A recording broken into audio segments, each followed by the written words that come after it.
مسجد کی طرف جانے والے قدم بھی لکھے جاتے ہیں۔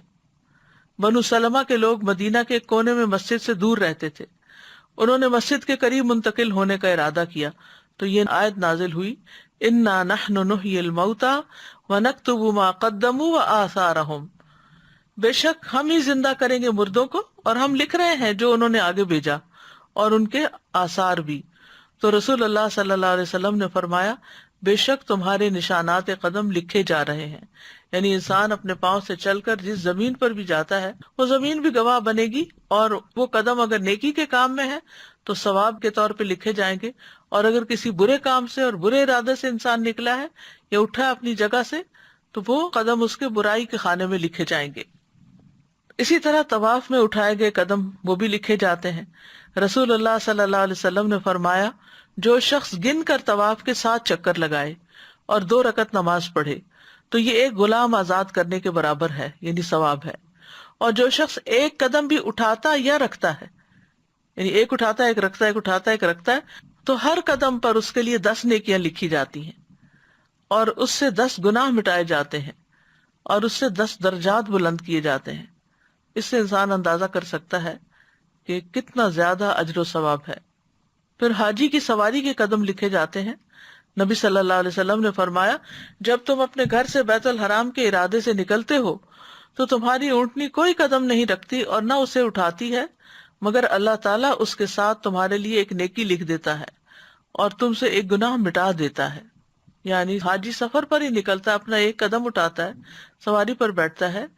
تو بظاہر تو یہ انسان کہتا ہے کہ میرا پتہ نہیں کیا ثواب ہے کیا نہیں، میں تو سواری پر بیٹھا ہوا ہوں، لیکن اس کا بہتر بتا دیا گیا کہ اگر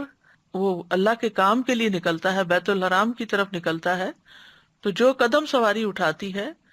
اس ہر قدم کے لیے نیکی لکھی جاتی ہے۔ پھر اسی طرح سلام کرنا اور سلام کا جواب دیا جانا، اس میں بھی انسان کے لیے نیکیاں لکھی جاتی ہیں۔ سہل بن حنیف کہتے ہیں کہ رسول اللہ صلی اللہ علیہ وسلم نے فرمایا، جس نے السلام علیکم کہا اس کے لیے 10 نیکیاں لکھی جائیں گی، جس نے السلام علیکم ورحمۃ اللہ کہا اس کے لیے 20 نیکیاں لکھی جائیں گی، اور جس نے السلام علیکم ورحمۃ اللہ وبرکاتہ کہا اس کے لیے 30 نیکیاں لکھی جائیں گی۔ اسی طرح جو تسبیحات ہم پڑھتے ہیں، آپ نے فرمایا اللہ نے 4 کلمات چنے ہیں، سبحان اللہ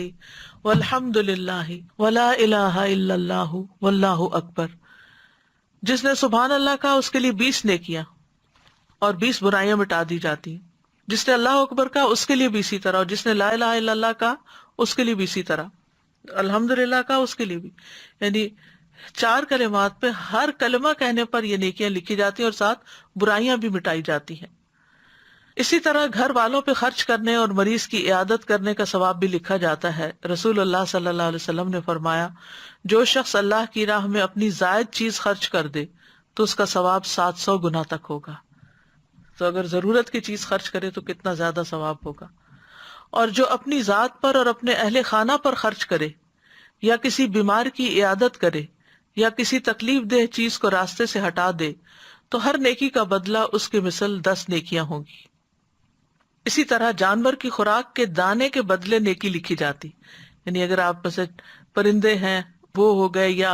ویسے آپ نے کوئی جانور پالے ہوئے ہیں تو جو بھی چارہ ان کو کھلاتے ہیں ہر دانے کے بدلے نیکی لکھی جاتی ہے۔ روح بن زمبا کہتے ہیں کہ ایک مرتبہ وہ تمیم داری کے ہاں ملاقات کے لیے گئے، وہاں پہنچ کر دیکھا کہ وہ خود اپنے گھوڑے کے لیے جو کے دانے صاف کر رہے ہیں، حالانکہ ان کے اہل خانہ بھی وہیں تھے۔ روح ان سے کہنے لگے، کیا ان میں سے کوئی یہ کام نہیں کر سکتا، انہیں گھر والے نہیں کر سکتے؟ تمیم نے فرمایا، کیوں نہیں، لیکن بات یہ کہ میں نے رسول اللہ صلی اللہ علیہ وسلم کو فرماتے ہوئے سنا کہ جو مسلمان اپنے گھوڑے کے لیے جو کے دانے صاف کرے پھر اسے وہ کھلا دے تو اس کے لیے ہر دانے کے بدلے میں ایک نیکی لکھی جائے گی۔ پھر اسی طرح اللہ کے راستے میں رکھے گئے جانور کے آثار لکھے جانا۔ پہلے زمانے میں تو ظاہر ہے کہ جانوروں کے اوپر سواری کی جاتی تھی، آج کے دور میں گاڑیاں ہیں، تو اسی اعتبار سے جو شخص نیکی کے کاموں کے لیے اپنی سواری رکھتا ہے تو اس کے لیے اسی طرح اجر ہے۔ پھر اسی طرح لوگوں کو معاف کرنا لکھا جاتا ہے۔ رسول اللہ صلی اللہ علیہ وسلم نے فرمایا، تم سے پہلے آدمیوں میں سے ایک آدمی کا حساب لیا گیا تو اس کے پاس کوئی نیکی نہیں تھی مگر یہ کہ وہ لوگوں سے لین دین کیا کرتا تھا، وہ مالدار آدمی تھا، اپنے غلاموں کو حکم دیتا کہ وہ تنگ دست سے درگزر کریں، یعنی جو حالات تنگ ہے، نہیں دے سکتا قرضہ، واپس نہ دے، یا کوئی چیز خریدنا چاہتا ہے اور پیسے نہیں ہے اس کے پاس، تو اس کو چھوڑ دیں، آدھے چھوڑ دیں، پورے چھوڑ دیں۔ اور اللہ تبارک و تعالیٰ نے فرمایا ہم اس بات کے زیادہ حقدار ہیں کہ تم بھی اس سے درگزر کرو، یعنی فرشتوں سے کہا کہ تم بھی اس سے درگزر کرو۔ پھر اسی طرح لوگوں کی تکلیف پریشانی دور کرنا یہ بھی لکھا جاتا ہے۔ رسول اللہ صلی اللہ علیہ وسلم نے فرمایا جو شخص کسی مسلمان کی کسی پریشانی کو دور کرتا ہے اللہ تعالیٰ قیامت کے دن اس کی پریشانی کو دور کرے گا، اور جو کسی مسلمان کی پردہ پوشی کرتا ہے اللہ تعالیٰ قیامت کے دن اس کی پردہ پوشی فرمائے گا، یعنی اس کے عیب ظاہر نہیں کرے گا۔ اس لیے بہت ضروری ہے کہ انسان دوسروں کی غیبت نہ کرے، دوسروں کی عیب جوئی نہ کرے، دوسروں کی برائیاں کسی اور کے سامنے ظاہر نہ کرے۔ تو راستے سے تکلیف دہ چیز ہٹانا، رسول اللہ صلی اللہ علیہ وسلم نے فرمایا جس نے مسلمانوں کے راستے سے تکلیف دہ چیز ہٹائی، کوئی فرنیچر ہے، کوئی اینٹ پتھر ہے، کسی قسم کی کوئی بھی چیز،